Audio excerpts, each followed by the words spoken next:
화면 공유를 하겠습니다. 벌써 6과 처럼이네요. 네. 오늘의 제목은 하늘에 오르신 예수.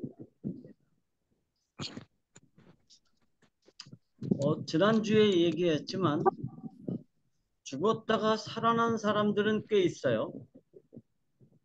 근데 그들 중에 네. 영원히 산 사람은 없습니다. 다 다시 죽었죠. 그래서 결과적으로는 장례식을 2번씩 한 격이 됐습니다. 이건 뭐 하는 데죠? 왼쪽은 한국의 왕릉이고요. 이거 네. 오른쪽은 이집트의 피라미드입니다. 이거 뭐 하는데요? 죽은 자들의 무덤이죠. 그러니까 아무리 위대한 왕이나 파라오도 결국은 다 땅에 묻혔습니다. 그래서 이제 먼지로 돌아가죠. 석가모니가 뭐 대단한 종교 지도자인데요. 이 석가모니도 죽죠. 그래서 BC 483년에 식중독으로 사망합니다.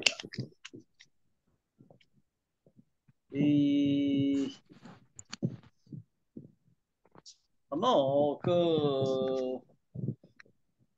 스님들, 그러니까 불가에서는 신도들이 주는 음식에 대해서 거절하지 않고 타박하지 않고 뭐든지 먹는다라고 하는 그러한 가르침에 따라서 돼지고기를 어떤 여자분이 줬는데 이게 아마 상한 돼지고기였던 것 같아요.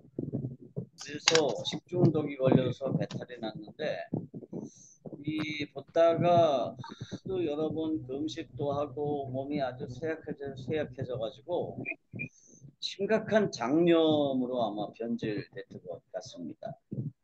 그래서 결국은 죽어요. 지금 여기 후니시가르의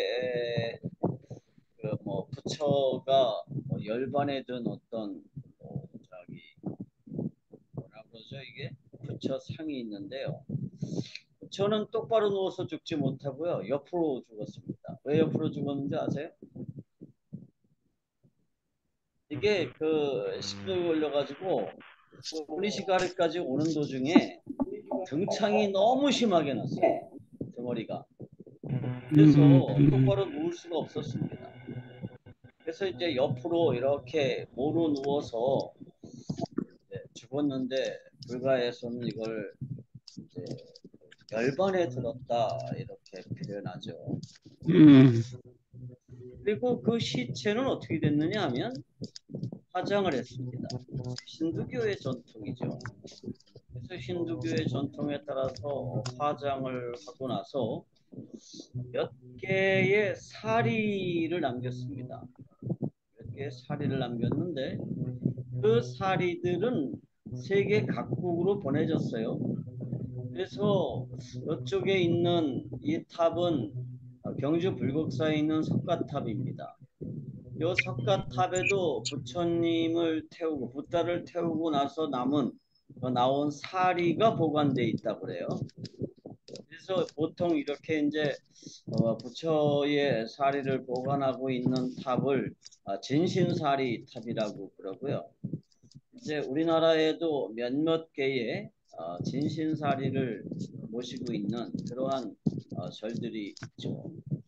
또 요거는 미얀마 양곤에 있는 쉐라곤 파고다라고 하는 곳입니다. 여러분 이게 사진으로 보면 뭐 별거 아닌 것 같은데 실제로 가보면 어마어마한 규모, 말할 수 없이 어마어마해요. 근데 이게 전부 금입니다. 그러니까 이게 뭐 통째로 금으로 만든 건 아니고 이렇게 탑을 이제 쇠로 만들어서 겉에 신도들이 날마다 금박을 붙여서 이렇게 황금 불탑을 만들었습니다. 여기에도 붓다의 사리가 있답니다. 근데 내가 아무리 생각해봐도 전 세계의 그 탑마다 보관되어 있다는 사리의 숫자가 몇백 개인데 그렇게 많은 사리가 나오질 않았다거든요. 그러니까 대부분 아마 가짜일 거예요.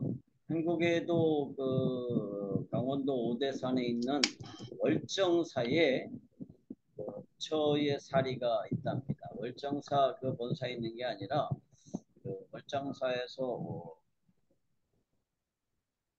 오대산 정상 쪽으로 올라가는데 거기에 이제 정멸부궁이라고 하는 남자가 있는데 거기에 뭐 사리가 보관돼 있다고. 그래서 부처도 죽어서 결국은 우리로 돌아가고 몇몇 사리를 남겼을 뿐입니다.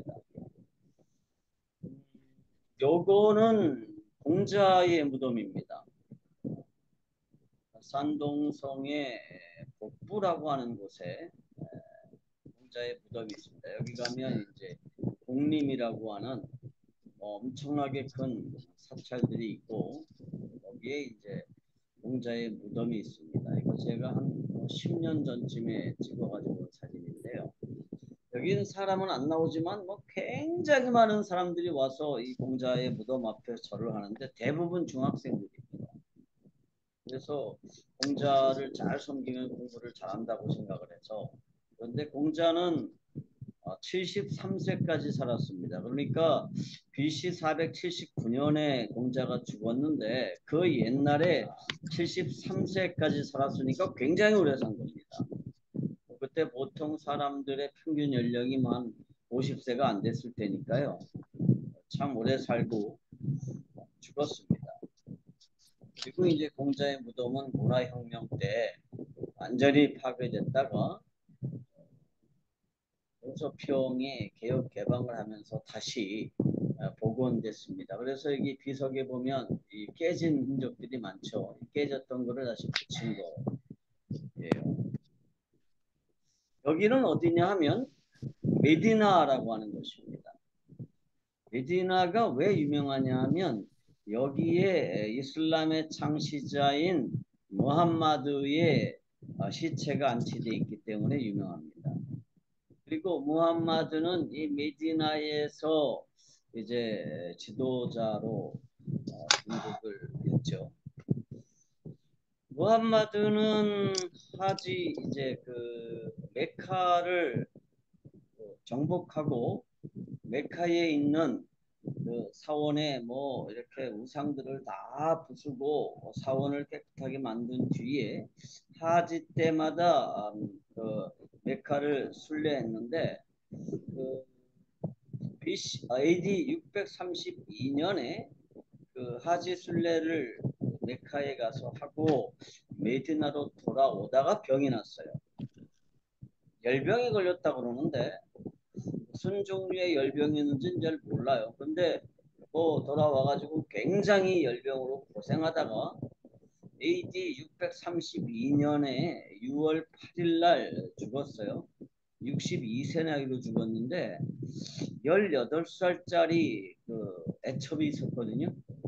그 아이샤라고 하는 애첩이 있었는데 그 여자 무릎에서 사망을 했습니다. 그리고 그 시체는 이렇게 메디나에 보관되어 있습니다. 근데 여기는 여기 무슬림들이 아니면 들어갈 수가 없어요. 그래서 저도 못 가봤습니다. 또 뭐 중동에 가본 일도 없고요. 근데 예수님의 교수님 죄송합니다. 예. 그 박영희 목사님 음소거를 안 해주셔가지고요. 네, 그래요? 감사합니다. 예, 박영희 선교사님 음성어 좀 부탁드립니다. 하셨어요. 네, 감사합니다. 예. 예수님의 시체는 어디 있죠? 지금 예루살렘에 가면 예수님의 무덤이라고 하는 곳이 남아있기는 합니다. 그런데 거기에 예수님의 시체는 없죠. 왜 예수님의 시체가 없을까요? 부활하셨습니다. 부활하고 난 뒤에 다시 죽은 게 아니에요. 나사로나 뭐 야이로의 딸이나 무슨 수냄성 과부의 아들이나 뭐 이렇게 그렇게 죽었다가 살아난 사람들은 다시 죽어서 그 시체가 아마 무덤 형태로 들어갔을 거예요. 물론 보관되진 않았죠. 근데 예수님은 부활하신 다음에 무덤이 없어요. 어디로 가셨죠? 부활하셨어요. 그래서 사도행전 1장 9절은 이렇게 기록을 하죠. 그 말씀을 마치시고 그들이 보는데 올려져 가시니 구름이 그를 가리어 보이지 않게 하더라. 이렇게 기록이 되어 있습니다.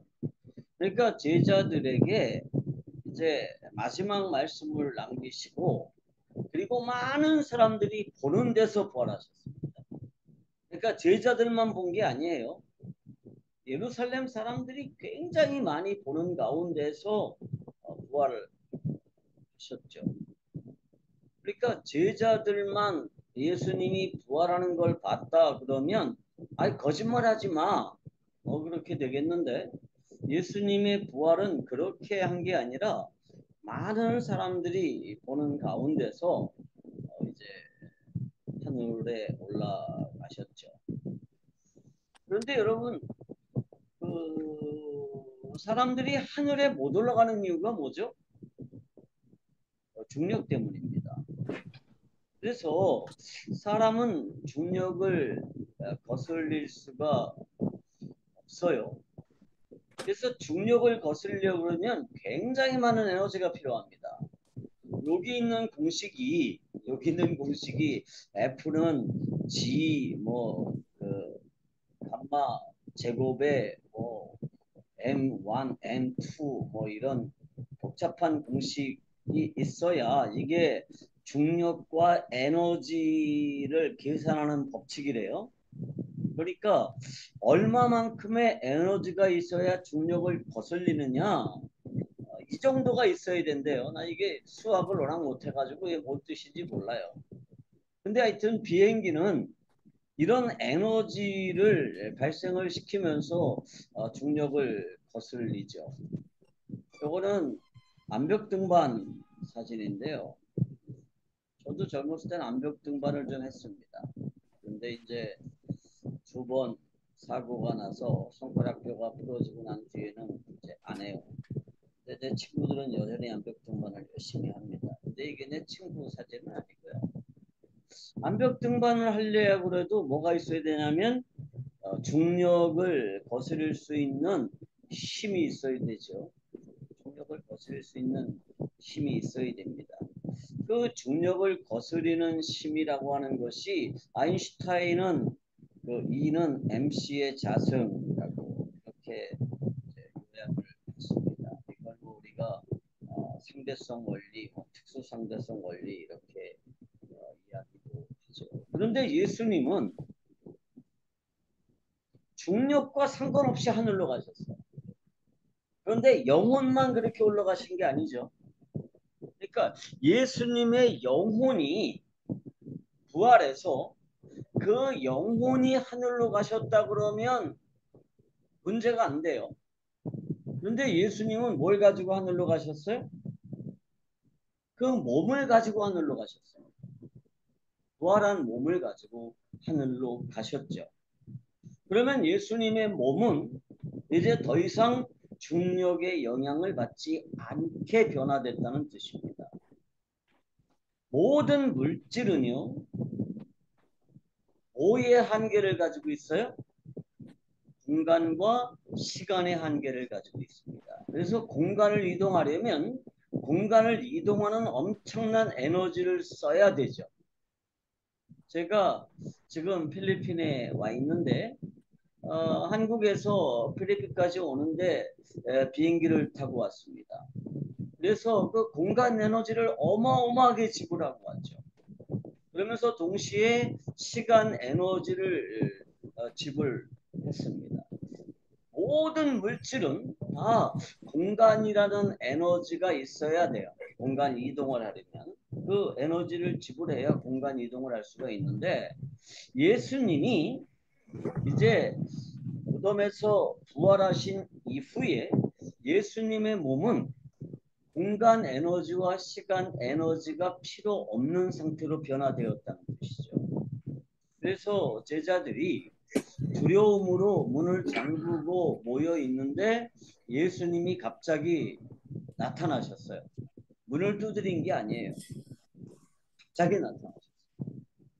그리고 문을 열고 나가신 게 아니라 말씀을 마치시고 갑자기 사라지셨습니다. 왜냐하면 예수님의 몸은 더 이상 시간과 공간의 제약을 받지 않는 몸이기 때문입니다. 그게 부활의 생명이에요. 나사로가 부활했습니다. 다시 살아났어요. 그럼 나사로의 몸은 어땠을까요? 공간과 시간의 제약을 받지 않았을까요? 아니, 여전히 공간과 시간의 제약 속에 갇혀 살다가 마침내 그 모든 에너지를 다 쓰고 소멸해버렸어요. 그런데 예수님은 부활하시면서 전혀 새로운 생명체로 부활하셨어요. 그래서 그 몸이 새로워졌습니다.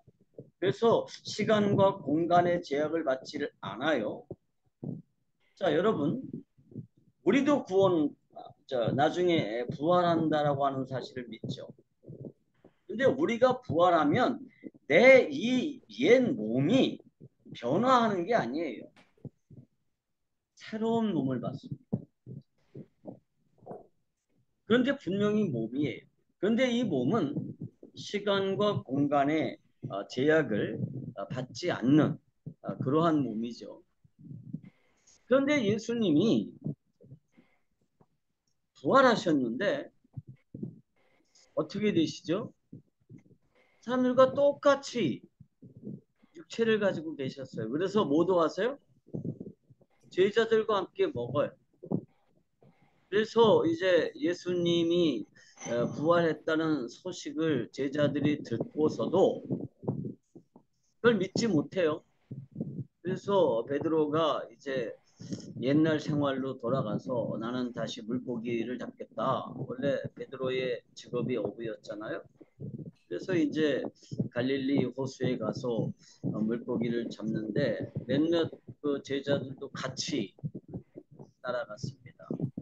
형제도 있고 사촌도 있고 베드로에. 그래서 이제 갈릴리 호수에 가서 물고기를 잡는데 밤새도록 한 마리도 못 잡았어요.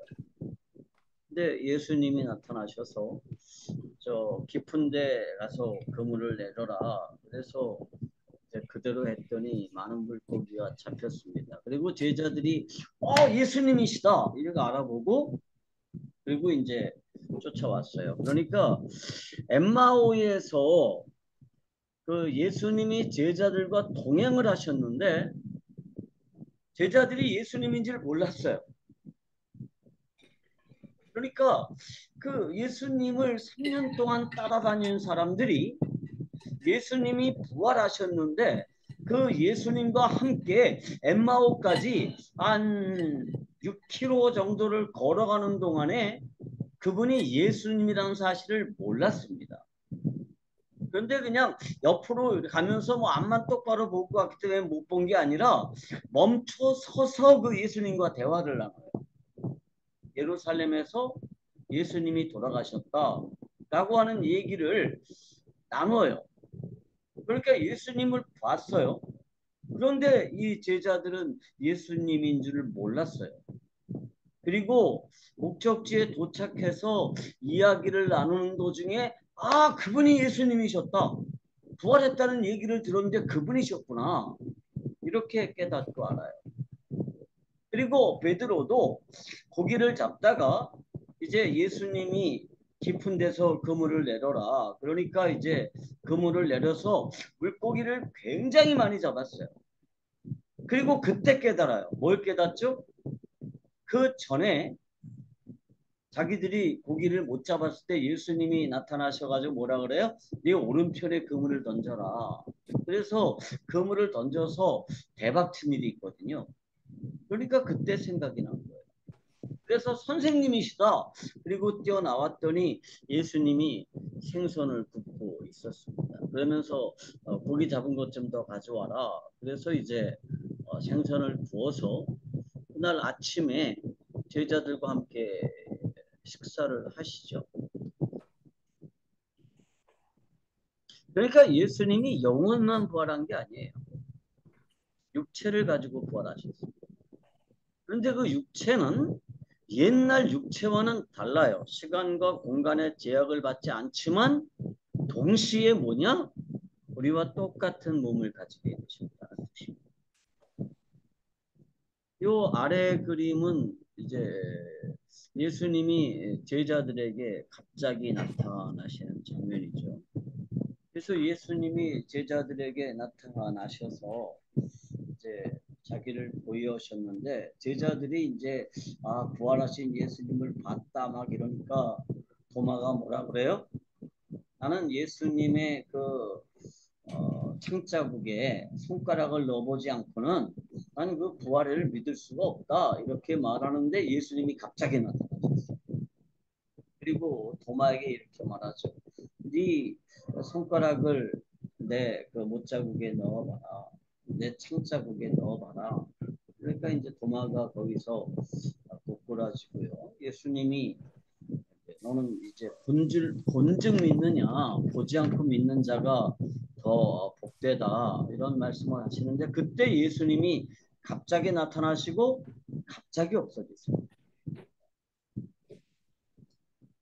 예수님의 부활하신 몸은 똑같은 육체예요.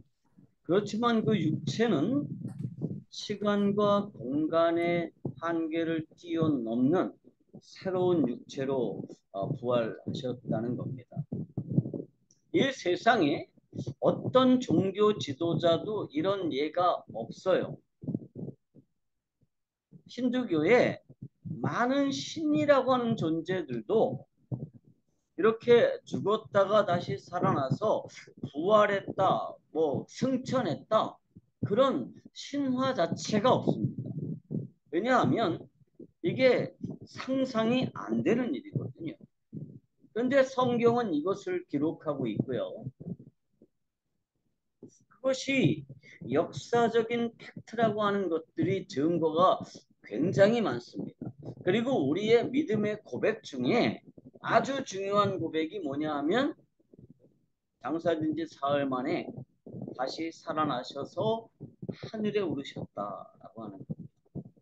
다시 살아나셔서 제자들을 가르치시고 마침내 천수를 다하고 죽었다라가 아니에요. 죽은 장사된 지 사흘 만에 부활하셔서 어디로 가셨느냐? 하늘로 올라가셨다는 겁니다. 그런데 예수님이 올라가신 하늘은 어딘가요? 저 대기권일까요? 아니면 다른 우주일까요? 은하계 벗어난 다른 어떤 그곳일까요? 아니면 대기권 안에 있는 이 공중에 어디일까요? 예수님은 어디로 가셨을까요? 하늘로 가셨다 그랬는데 그 하늘은 어디일까요? 그게 이제 요한계시록 4장 1절에 기록이 돼 있죠. 잠깐만요.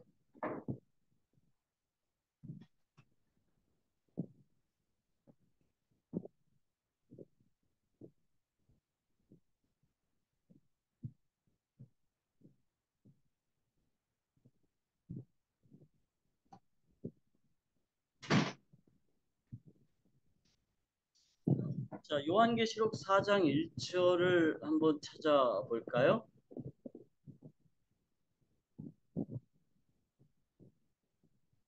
자, 누가 한번 찾아서 읽어 주시겠습니까? 계시록 요한계시록 4장 1절.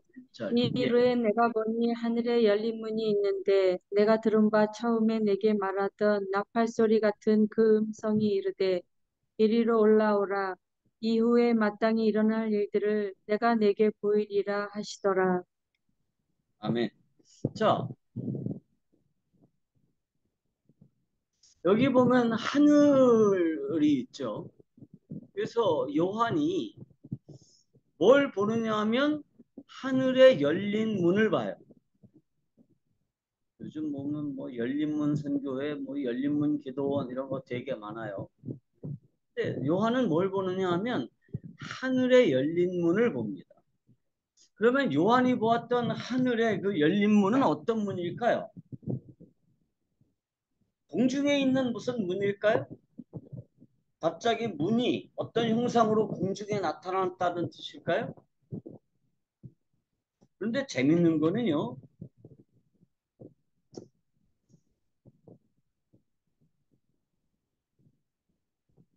요한이 이 하늘에 있는 눈을 통해서 어디로 가죠? 하늘나라로 가요. 다시 말하면 이 하늘에 있는 열린 문을 통해서 요한이 들어간 곳이 어디냐 하면 시간 밖에 존재하는 영적인 세상으로 올라가요. 그리고 그 시간 밖에서 뭘 보느냐 하면 시간 안에서 벌어지는 일들을 봐요. 그러니까 이 하늘이라고 하는 것은 공중을 얘기하는 게 아니에요. 대기권을 얘기하는 게 아니고요. 뭐를 얘기하는 거죠? 하나님이 계시는 영적인 세상. 다시 말하면 하나님이 계시는 천국. 거기가 하늘입니다. 그러니까 예수님은 죽어서 무슨 공중 어디로 하늘 어디로 사라져버린 게 아니라 그분은 어디로 가셨느냐? 하늘나라로 가셨다는 거예요. 하나님이 계시는 그 세상. 거기는 어딜까요? 이 물질우주와는 전혀 다른 차원의 세상. 그래서 제가 성경적 세계관을 얘기할 때 이 우주는 무엇과 무엇으로 구성되어 있다고 그랬어요? 영적인 우주와 물질적인 우주로 구성되어 있다고 그랬는데 예수님이 하늘로 가셨다라고 할 때 그 하늘은 어디냐 하면 대기권이 아니에요. 어디냐 하면 영적인 우주. 전혀 새로운 차원의 우주로 예수님이 가셨다라고 하는 겁니다. 마태복음 22장 30절 한번 볼까요? 부활 때에 장가도 아니가고 시집도 아니가고 하늘에 있는 천사들과 같으니라. 자, 여기 보면 뭐라고 돼 있어요? 부활 때는 장가도 안 가고 시집도 안 가고 하늘에 있는 천사들과 같다 그랬습니다. 다시 말하면 우리가 부활해서 공중에서 예수님을 만나고 이제 하나님의 나라에 갈 때는 거기서는 우리가 어떻게 변해요? 우리의 기존 몸이 뭘로 변하느냐? 부활하신 예수님, 승천하신 예수님과 같은 형태로 변화된다는 거죠. 거기가 어딜까요? 그 하늘은 천사들이 있는 영적인 우주인 거죠. 또 하나 찾아볼까요? 누가복음 22장 43절. 천사가 하늘로부터 예수께 나타나 힘을 더하더라. 천사가 하늘로부터 나타났습니다. 그 하늘은 어떤 하늘이에요? 공중일까요? 천사가 공중에서 내려왔어요? 천사는요, 시간과 공간의 제약이 필요 없습니다. 그러니까 천사가 공중에서 슉 하고 하강하지 않아요. 천사는 어떻게 해요? 갑자기 나타납니다. 부활하신 예수님과 똑같은 상태가 돼요. 근데 천사는 뭐가 없어요? 몸이 없어요. 그래서 천사는 갑자기 나타나는데 하늘로부터 내려왔다라고 하는 말은 무슨 뜻이에요? 천사가 있는 그 영적인 우주에서 천사들이 내려와서 그 예수님을 도왔다라고 하는 것입니다. 천사들의 본래 직분이 뭐예요? 하나님을 호위하는 거예요. 근데 하나님의 아들이신 예수님을 지금 천사들이 영적인 우주에서부터 와서 도와준다는 뜻입니다. 우리 예수님은 그 그 하늘로 올라가셨죠. 그리고 그 예수님은 지금 어디 계세요? 마태복음 16장 9절 한번 볼까요? 마태복음 16장 9절. 자, 누가 한번 읽어주세요. 너희가 아직도 깨닫지 못하느냐? 떡 5개로 5,000명을 먹이고 주운 것이 몇 바구니이며. 잘못됐네요. 잠깐만요.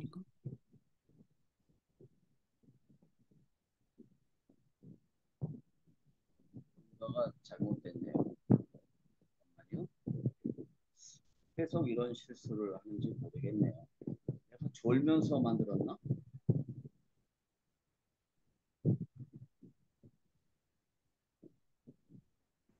19절 아니에요? 초목열쇠? 16장 19절이요? 한번 볼까요?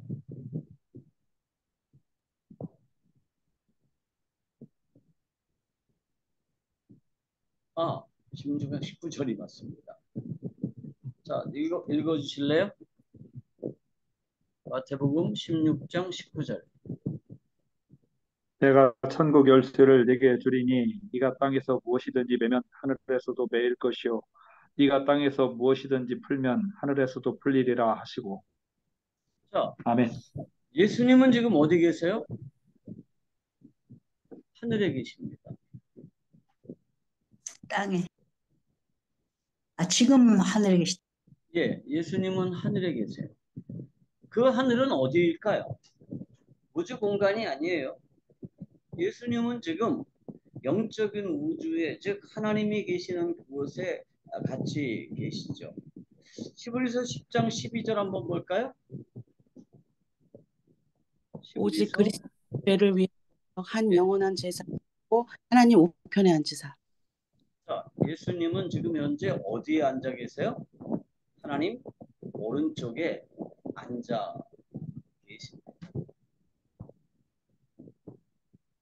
그러니까 하늘이라고 하는 거는 하나님 나라, 이 땅에 이루어질 하나님의 나라가 아니라 지금 현재 하나님이 계시는 그곳, 그 영적인 우주, 예수님은 거기로 올라가셨습니다.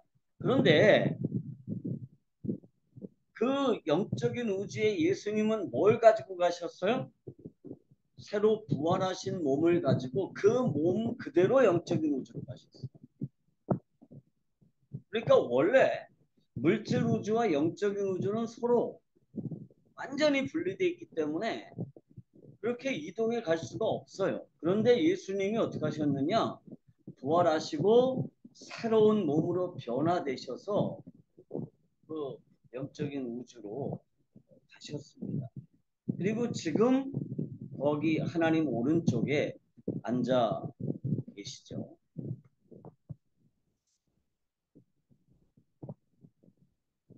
여러분, 그런데 앉아 있다는 게 무슨 뜻이죠?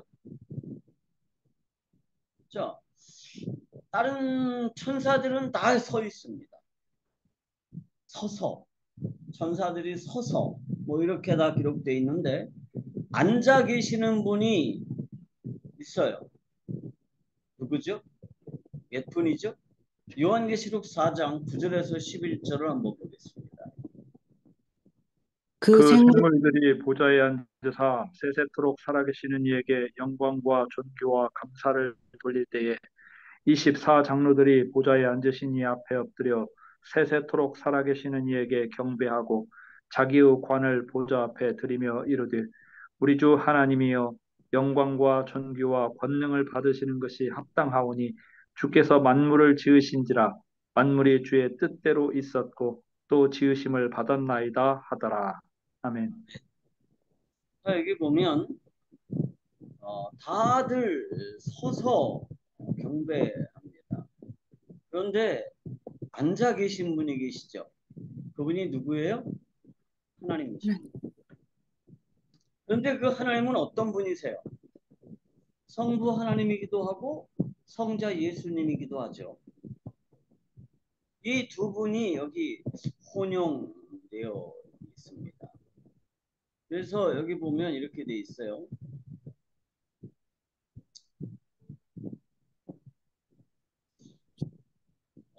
요한계시록 4장 2절입니다. 내가 곧 성령에 감동되었더니 보라 하늘에 보좌를 베풀었고 그 보좌 위에 앉으신 이가 있는데 이렇게 되어 있습니다. 이분이 누구죠? 이분이 8절에 보면 이렇게 되어 있습니다. 네 생물은 각각 여섯 날개를 가졌고 그 안과 주위에는 눈들이 가득하더라. 그들이 밤낮 쉬지 않고 이르기를 거룩하다 거룩하다 거룩하다 주 하나님 곧 전능하신 이요 전에도 계셨고 이제도 계시고 장차 오실리라 하시고 이렇게 됐습니다. 전에도 계셨고 지금도 계시고 장차 오실 분.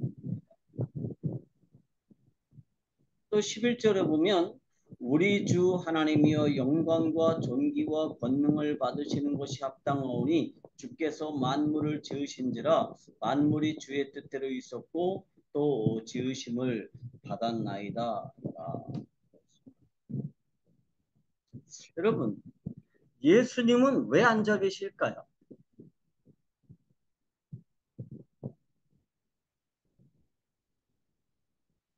하나님께서 이 우주를 하나님이시네. 창조하시고 마지막 일곱째 날 뭐 하셨죠? 안식하셨습니다. 안식하셨죠. 어떻게 안식하셨을까요? 그거를 우리가 앉으셨다라고 표현할 수 있어요. 예수님이 하늘로 승천하시고 어떻게 하세요? 보좌에 앉으셨습니다. 왜 앉으셨을까요? 그분의 모든 사역을 완성하셨기 때문입니다. 그분의 사역이 뭐죠? 인간의 구원이죠. 인간은요, 반역죄의 책임을 다 지고 있죠. 그래서 이 반역죄의 책임을 지고 죽어야 되는데 예수님이 모든 인간을 대신해서 죽으셨습니다. 그래서 반역죄의 책임에서 인간을 풀어주시고 뿐만 아니라 부활하심으로써 새로운 생명을 인간에게 불어넣어 주셨습니다. 그리고 이제 모든 구원 사건을 완성하셨어요. 그래서 하늘나라로 가신 겁니다. 왜 예수님이 하늘나라로 가셨느냐? 왜 승천하셨느냐? 그분의 하실 일을 다 완성하셨기 때문에. 그러니까 그분이 이 세상에서 부활하시고 더는 여기 살 수가 없으니까 하늘나라로 가신 게 아니에요. 부활하시고 난 뒤에 어쩔 수 없이 하늘로 가신 게 아니고 부활하신 뒤에 이 세상 사람들이 이 세상이 너무너무 미워서 그래서 하늘로 가신 게 아니에요. 왜 가셨느냐? 그분의 모든 사역을 완성하셨기 때문에. 이게 아주 중요한 개념입니다. 우리는 예수님이 승천하셨다고 할 때 하나님이니까 당연히 승천하셨겠지 이렇게 생각하거나 그냥 아무 생각도 없이 예수님이 승천하셨다 이렇게 고백을 해요. 근데 왜 승천하셨느냐 하면 그분은 모든 일들을 다 완성하시고 율법을 마무리하셨습니다. 율법의 마침이 되셨어요. 그래서 더 이상 예수님은 하실 일이 없었습니다. 그럼 율법의 마침이 됐다는 건 무슨 뜻이죠? 율법을 다 완성하셨다는 건 무슨 뜻이에요? 율법의 조문조문들을 다 지켰다는 뜻이 아니라고 그랬습니다. 율법은 두 가지가 있어요. 뭐가 있죠? 하나는 제사법이고요. 하나는 성문율법입니다. 그래서 율법은 우리가 하나님 앞에 나아가는 방식으로 우리의 죄를 대신해서 짐승을 죽이는 그러한 제사 드리는 법이 율법이고요. 그 율법에 따라서 하나님은 그 인간들의 죄를 덮어두었습니다. 그런데 예수님이 이 세상에 오셔서 그 율법, 그 제사를 완성하셨습니다. 그래서 우리는 더 이상 제사 드릴 필요가 없죠.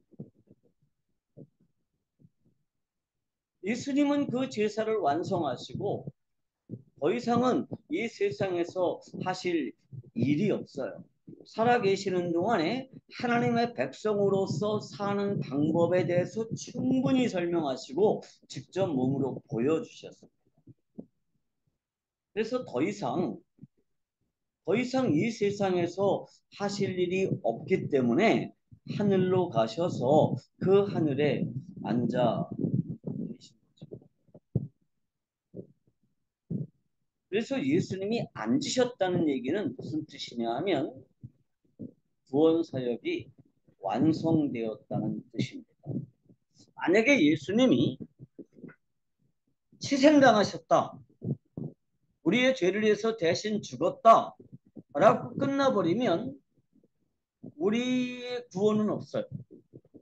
왜냐하면 우리가 죄 없는 상태는 되지만 하나님 앞에 의로운 존재는 못 돼요. 이 의는요, 예수 그리스도가 부활하시고 새로운 생명을 창조하심으로써 비로소 만들어냈고 그 새로운 생명이 우리들에게 주어집니다. 그리고 예수님이 부활하신 뒤에 어떻게 하셨느냐? 하늘로 가셨습니다. 그래서 우리의 구원이 완성되었다라고 하는 것을 보여주신 거죠. 그리고 우리는 그런 고백을 믿음의 고백으로 드리는 겁니다. 십자가에 못 박혀 죽으시고 장사된 지 사흘 만에 다시 살아나셔서 하늘에 오르셨다.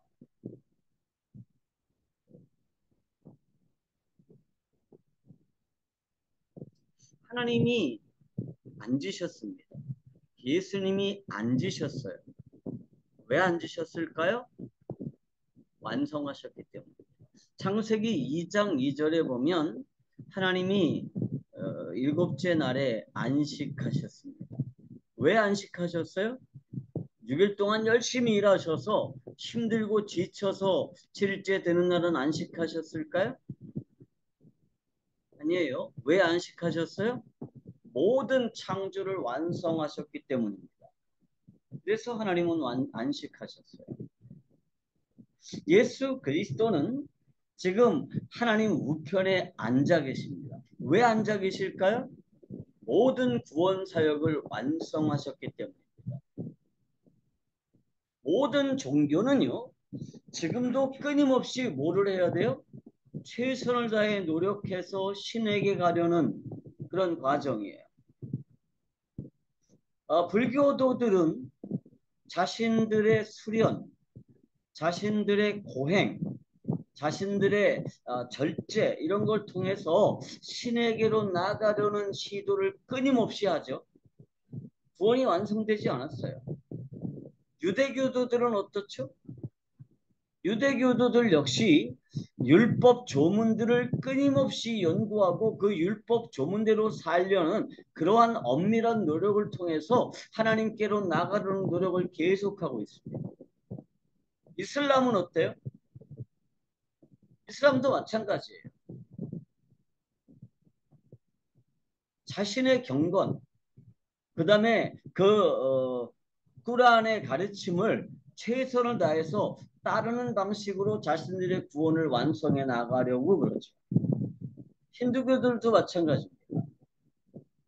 그런데 우리 예수님은 구원을 완성하시고 하나님 우편에 앉아 계십니다. 그러니까 예수님이 승천하셨다라고 하는 거는 그냥 하늘로 올라가셔서 어디로 가셨는지 모르겠다가 아니라 그 하늘은 영적인 우주이고 거기는 하나님이 계시는 곳이고 예수님은 지금 그 하늘에 오셔서 하나님 우편에 앉아 계십니다. 우리의 구원이 완성됐기 때문에. 그래서 우리가 그 예수님 안에 있으면 더 이상 우리가 구원을 위해서 애쓸 필요가 전혀 없죠. 우리의 구원이 완성되었기 때문에. 이게 우리의 믿음,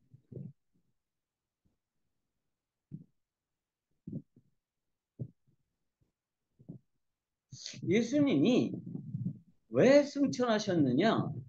다시 설명하지만 구원을 완성하셨기 때문입니다. 로마서 10장 4절을 한번 읽어볼까요? 그리스도는 모든 믿는 자에게 로마서 의를 10장 이루기 4절. 위하여 10장 4절. 로마서 10장 4절 그리스도는 모든 믿는 자에게 의를 이루기 위하여 율법의 마침이 되시니라. 같이 읽습니다. 그리스도는 모든 믿는 자에게 의를 이루기 위하여 율법의 마침이 되시니라. 예수 그리스도는 모든 믿는 자에게 의를 이루기 위해서 율법의 마침이 되셨습니다. 그런데 율법으로는 뭐를 할 수가 없어요? 의롭다 하심을 얻을 수가 없어요. 그죠? 율법으로는 로마서 3장 21절 말씀에 율법으로는 우리가 의롭다 하심을 얻을 수가 없어요. 그런데 예수 그리스도는 우리를 의롭다 하기 위해서 뭐를 하셨느냐? 율법을 완성하셨습니다. 그리고 그 율법은 조문들로서의 율법이 아니라 제사법입니다. 그래서 예수님은 그 제사를 완성하셨어요. 제사라는 게 뭐죠? 인간이 하나님이 되려는 반역을 시도하다가 실패하고요. 하나님과의 관계가 끊겼습니다. 그런데 하나님은 인간을 저주하지 않으시고 뭐를 하셨어요? 구원의 약속을 하십니다. 누구를 보내시겠다고 약속하시죠? 여인의 후손을 보내시겠다고 약속하시고 그 여인의 후손을 통해서 마귀를 진멸할 것을 약속하십니다. 그리고 그 후에 뭐를 하시죠? 가죽옷을 지어 입히시죠. 그래서 아담이 하나님 앞에 나아갈 수 없는 이유가 뭐냐 하면 반역죄를 지어서 그 반역죄의 결과로 아담을 감싸고 있었던 하나님의 영화와 존귀가 발가벗겨졌습니다. 그래서 그 영화와 존귀가 발가벗겨진 그 상태 그대로는 하나님 앞에 나갈 수가 없어요. 왜냐하면 반역죄를 저질렀다라고 하는 가장 강력한 증거이기 때문입니다. 그런데 아담과 이브가 하나님 앞에 나가려면 어떻게 해야 되느냐? 짐승을 잡아서 희생의 제물을 가지고 나오라는 거죠. 그리고 그 이후에 모든 인간들은 하나님 앞에 나갈 때마다 짐승을 잡아서 나 대신에 짐승을 죽이는 거예요. 원래는 하나님 앞에 나갈 때 내가 죽어야 되죠. 근데 내 대신에 짐승을 죽여서 그 짐승의 희생 제물을 가지고 하나님 앞에 나갔습니다. 그게 제사법이에요. 그런데 예수님께서 그 제사를 단번에 완성하셨습니다. 제사장들이 드리는 그 희생의 제물은 완전하지 않기 때문에 죄를 없애는 방식이 아니기 때문에 해마다 같은 제사를 드려서 끊임없이 희생의 피를 예수 하나님에게 드려야 되는 거예요. 왜 우리가 하나님 앞에 제사 드릴 때 피를 드리나요? 왜 그 짐승을 태워서 하나님 앞에 제사를 드립니까? 하나님이 피를 좋아하시나요? 아니면 고기 타는 냄새를 좋아하시나요? 제가 오늘 저녁에 삼겹살을 좀 먹었는데요. 근데 그 삼겹살 고기 타는 냄새 저는 별로 안 좋아하거든요. 그래서 지금은 어떻게 해요? 그 냄새가 연기가 나올 때 쫙 빨아들이는 장치를 다 해놨잖아요. 근데 하나님은 고기 태우는 냄새 좋아하세요? 그래서 피를 좋아하셔서 피를 가지고 나가야 되고 고기 태우는 냄새를 가지고 나가야 되는 건가요? 아니에요. 원래 우리가 하나님 앞에 나갈 때 죄가 요구하는 건 뭐예요? 나의 죽음이에요. 그리고 나의 소멸입니다. 그런데 내 대신 뭘 가지고 나가는 거예요? 짐승의 죽음을 가지고 나가는 거고요. 그 짐승의 소멸을 통해서 하나님 앞에 그 죄를 가리우는 방식입니다. 그게 제사예요. 그런데 예수님이 그 제사를 완성하셨죠. 그래서 예수님이 이제 마지막 유월절 때 예수님이 돌아가시기 전에 예루살렘에 입성하셔가지고 성전으로 가셨어요. 그리고 성전에서 어떤 일을 하시죠? 성전을 정화하는 일을 하십니다. 어떤 식으로 성전을 정화하세요? 성전에서 장사하는 사람들을 내쫓죠. 짐승 파는 사람들을 내쫓습니다. 짐승을 데리고 나가라. 그죠? 다 내쫓아요.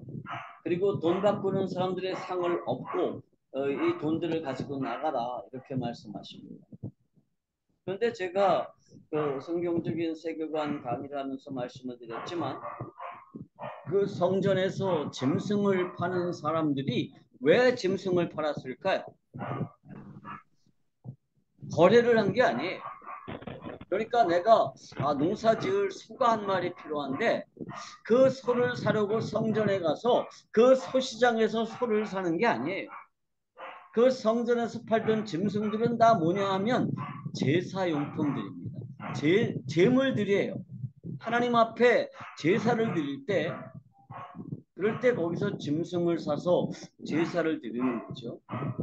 그래서 이 율법이 그대로 유지되기 위해서는 반드시 필요한 게 뭐냐면 희생제물이고요. 그 희생제물은 성전의 뜰에서 사고 팔았어요. 그런데 그 제물을 사서 내가 집으로 가지고 가는 게 아니라 그 제물은 잡아서 희생으로 드리는 거죠.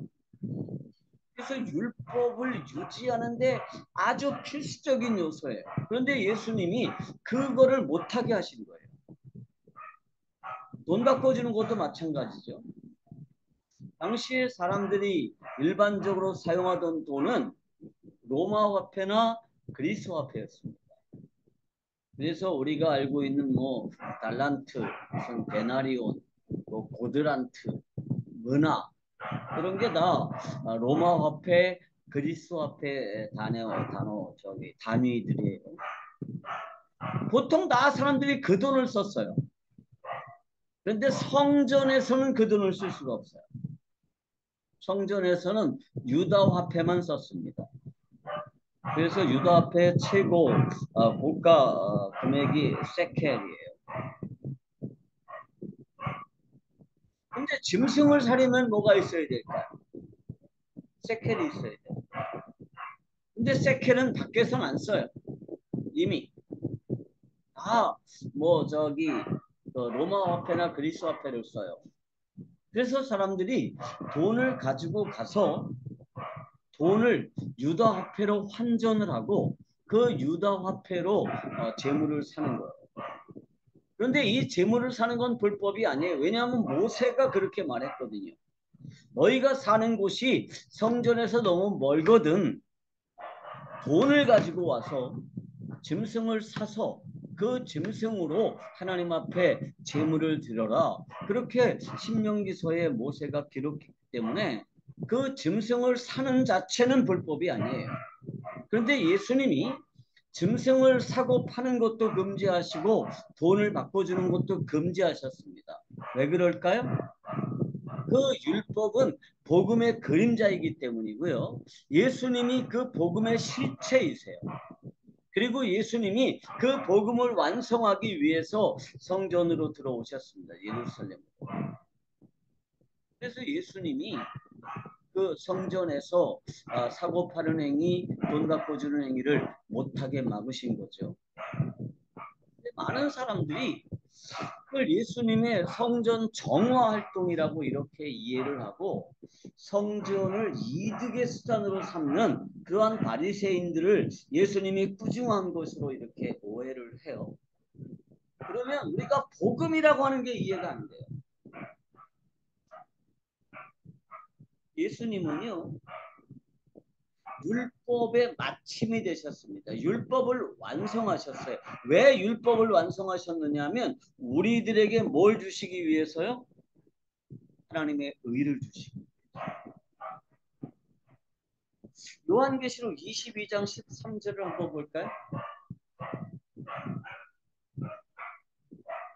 나는 알파와 오메가 처음과 마지막이요 시작과 마침이라. 자, 나는 뭐라고요? 알파와 오메가요 처음과 마지막이요 시작과 마침이다. 하나님이 천지를 창조하실 때 누구를 통해서 창조하셨죠? 예수님을 통해서 창조하셨습니다. 물론 그 예수님은 성자 하나님이세요. 그분은 하나님이시죠. 그래서 모든 우주의 시작이에요. 그런데 여기서 예수님이 창조한 게 물질 우주에만 속한다는 게 아니에요. 모두 창조하셨어요? 하늘도 창조하셨어요. 영적인 우주도 창조하시고 땅을 창조하셨습니다. 물질적인 우주를 창조하셨어요. 그러니까 천사들은 본래부터 존재하던 것들이 아니에요. 천사들도 누가 창조하셨죠? 하나님이 창조하셨습니다. 그 영적인 존재들 모두가 본래부터 존재하던 것들이 아니에요. 하나님의 창조물들입니다. 신은 오직 누구밖에 없어요? 하나님밖에 없습니다. 그래서 하나님은 유일하신 신이시고요. 나머지 것들은 다 피조물들이에요. 그리고 예수님은 뭐가 되시는 거예요? 마지막이 되시는 거예요. 그래서 구원을 완성하실 뿐만이 아니라 이 물질 우주와 영적인 우주를 심판하는 권한을 가지십니다. 그리고 나중에 그 심판하는 권한을 행사하시죠. 고린도후서 15장 45절을 한번 볼까요? 고린도후서 15장 45절입니다. 고린도전서. 고린도전서. 제가 잘못 네. 썼어요. 졸면서 만들었던 것 같아요. 같이 읽습니다. 기록된 바 첫사람 아담은 생명이 되었다함과 같이 마지막 아담은 살려주는 영이 되셨나니. 여기서 말하는 마지막 아담은 예수 그리스도이시죠. 자, 우리 차현미 선교사님이 캄보디아의 마지막 선교사가 되셨다. 무슨 뜻이에요? 차현미 선교사가 없으면 이제 캄보디아에는 선교사가 없는 거예요. 그게 마지막이라는 뜻이에요. 그런데 예수님이 마지막 아담이 되셨어요. 무슨 뜻이죠? 모든 아담의 종족들은 그 죄로 인해서 예수님 안에서 죽은 거예요. 그래서 사도 바울은 뭐라고 고백하죠? 내가 그리스도와 함께 십자가에 못 박혔다 이렇게 고백합니다.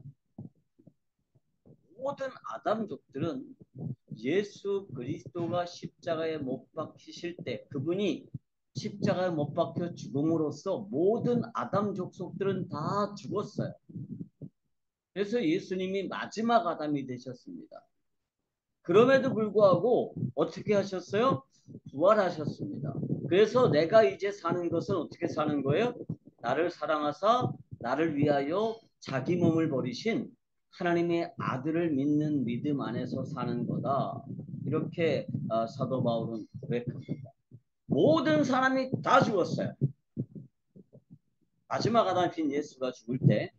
그런데 그 예수가 부활한 것을 믿는 사람들, 그리고 부활하신 예수 그리스도를 마음에 모시는 사람들, 부활하신 예수 그리스도 안에 있는 사람들에게는 뭐가 주어지는 거예요? 예수 그리스도의 새로운 생명이 주어집니다. 그래서 예수님은 뭐가 되셨느냐? 우리의 구원을 완성하신 거죠. 예수님은요, 부활하셨습니다. 뿐만 아니라 승천하셨어요. 왜 승천하셨느냐? 우리의 구원을 완성하셨기 때문에. 그래서 예수님은 승천하셨죠. 그래서 우리의 소망이 뭐예요? 예수님이 승천했어요. 그리고 우리는 예수님 안에 있습니다. 그러면 우리는 어떤 소망을 가질까요? 우리도 언젠가 승천할 수 있다는 소망을 가져요. 모든 죽은 자들이 살아나고 살아있는 자들도 순식간에 홀연히 변화되죠.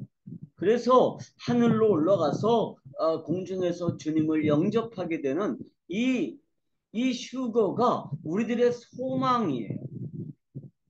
그런데 그게 그냥 꿈이 아니라 예수님이 그것을 보여주셨죠. 하늘로 가심으로써.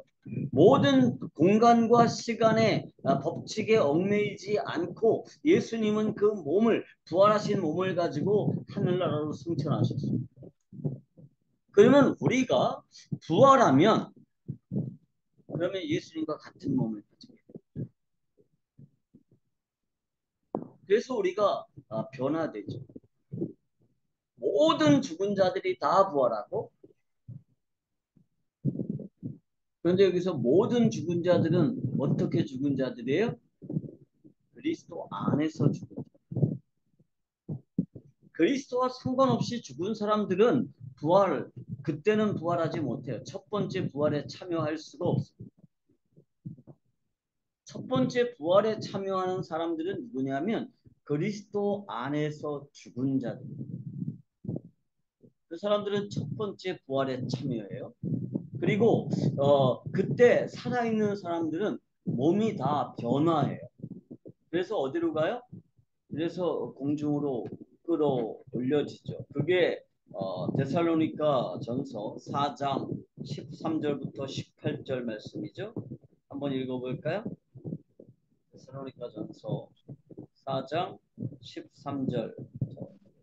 형제들아, 자는 자들에 관하여는 너희가 알지 못함을 우리가 원하지 아니하노니 이는 소망 없는 다른 이와 같이 슬퍼하지 않게 하려 함이라. 우리가 예수께서 죽으셨다가 다시 살아나심을 믿을진데 이와 같이 예수 안에서 자는 자들도 하나님이 그와 함께 데리고 오시리라. 우리가 주의 말씀으로 너희에게 이것을 말하노니 주께서 강림하실 때까지 우리 살아남아 있는 자도 자는 자보다 결코 앞서지 못하리라. 주께서 호령과 천사장의 소리와 하나님의 나팔 소리로 친히 하늘로부터 강림하시리니 그리스도 안에서 죽은 자들이 먼저 일어나고 그 후에 우리 살아남은 자들도 그들과 함께 구름 속으로 끌어올려 공중에서 주를 영접하게 하시리니 그리하여 우리가 항상 주와 함께 있으리라. 그러므로 이러한 말로 서로 위로하라. 아멘.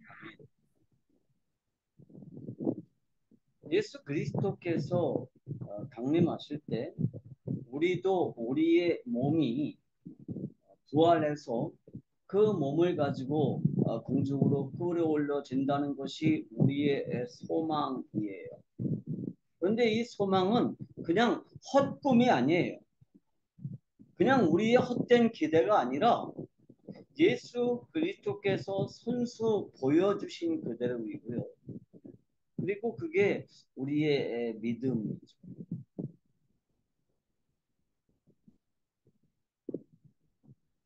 여러분, 부활은 두 가지의 부활이 있습니다. 첫 번째 부활이 있고요. 그 다음에 심판의 부활이 있어요. 첫 번째 부활은 뭐냐 하면 예수 그리스도께서 공중으로 강림하실 때 모든 주 안에서 잠자는 자들이 다 깨어나고 하늘로 올라가는 겁니다. 살아남은 자들도 홀연히 변화되어서 하늘로 올라가는 거예요. 그게 첫 번째 부활입니다. 그럼 나머지 사람들은 어떻게 될까요? 예수 믿지 않고 죽은 사람들. 그 사람들은 마지막 백보자 심판 때, 하나님의 마지막 심판 때 어떻게 해요? 다 부활해요. 모든 육체가 다 부활해서 어떻게 해요? 심판을 받아요. 그리고 그 심판의 책들에 기록된 대로 다 어디로 가느냐? 불못에 던져집니다. 영혼만 불못에 던져지는 게 아니에요. 부활한 육체를 가지고 불못에 던져지는데 이 첫 번째 부활에 참여하지 못한 모든 사람들은 이 심판의 부활로 나오고 그 심판의 부활 이후에 어디로 던져지느냐? 영원한 불못에 던져진다. 이게 성경이 말하는 세계관. 그런데 우리는 이 두 번째 부활에 참여하지 않죠. 우리는 첫 번째 부활에 참여한다는 소망을 가지고 있습니다. 첫 번째 부활에 참여하지 못한 모든 사람들은 다 두 번째 심판의 부활에 참여하게 될 거예요. 그렇지만 우리는 이 심판과 상관없이 예수 그리스도께서 부활하시면서 새롭게 변화된 그 부활의 몸을 우리가 덧입게 될 것이고 그 부활의 몸을 가지고 공중으로 우리도 승천하게 될 거다. 이게 우리의 믿음, 이게 우리의 소망. 예수님은 우리의 죄를 위하여 희생당하셨을 뿐만이 아니라 우리의 의를 위해서 부활하셨습니다. 부활하시고 우리의 구원을 완성하셨기 때문에 승천하셔서 하나님 우편에 앉아 계십니다. 왜 앉아 계신다고요? 우리의 구원을 완성하셨기 때문에 앉아 계십니다. 그러니까 앉아 있다라고 하는 거는요, 완성되었다라는 뜻입니다. 우리가 우리의 믿음을 하나님 앞에 고백할 때마다 이러한 사실을 인정하고 이러한 사실을 믿음으로 표현하는 거예요. 그래서 그 사도 바울이 마지막 그 4장 18절에 그렇게 기록하고 있죠. 그러므로 이러한 말로 서로 위로하라. 왜 우리가 절망하지 않습니까? 왜 우리가 힘들다고 자살하지 않나요? 왜 그렇죠? 이러한 소망을 가지고 있기 때문에. 최근에 어떤 어디로부터 그런 얘기를 들었어요. 예수 믿는 사람이 자살할 수 있느냐? 자살하면 천국 가느냐? 이걸 가지고 뭐 여자 목사님들이 며칠 만나가지고 토론을 했대요. 그리고 내린 결론이 그거래요. 우울증이 걸려서 자살하면 그거는 하나님께서도 어쩔 수 없이 천국으로 보내줄 거다. 이렇게 결론을 내렸답니다. 여러분,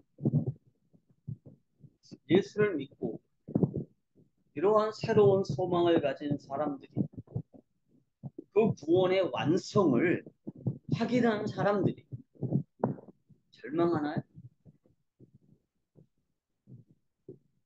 저는 그럴 수 없다고 생각합니다. 그리고 절망한 나머지 자신의 목숨을 끊을 수 있나요? 저는 그럴 수 없다고 생각합니다. 예수님은요, 십자가에 못 박혀 죽었습니다. 그 고통 가운데서도 스스로 죽기를 구하지 않았어요. 빨리나 죽여달라 이렇게 소리치지 않았어요. 여러분, 십자가의 그 형이 얼마나 고통스러운지 아시나요? 인간이 개발한 사용 방법 중에 가장 잔인한 방법입니다. 보통 십자가에 매달리면요, 빨리 죽여달라고 사정사정 안 돼요. 처음에는 막 욕하다가 그 다음에는 저주하다가 그 다음에는 빨리 죽여달라고 사정사정 안 돼요. 그런데 우리 예수님은 그렇다는 증거가 없죠. 나 너무너무 힘드니까 차라리 나를 죽여달라. 예수님 그렇게 하신 일이 없습니다. 그런데 예수 믿는 사람들이 힘들다고 자살해요? 저는 그분이 정말 예수님 믿었다고 생각하지 않습니다. 그런 분 중에 목사님도 계신데요. 목사면 다 예수 믿나요? 저는 그렇게 믿지 않습니다.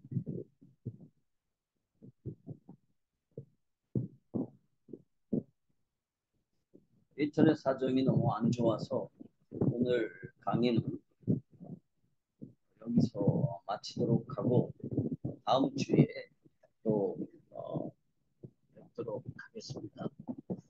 이제 질문 받도록 그렇게 하겠습니다. 질문 있으면 질문 받겠습니다.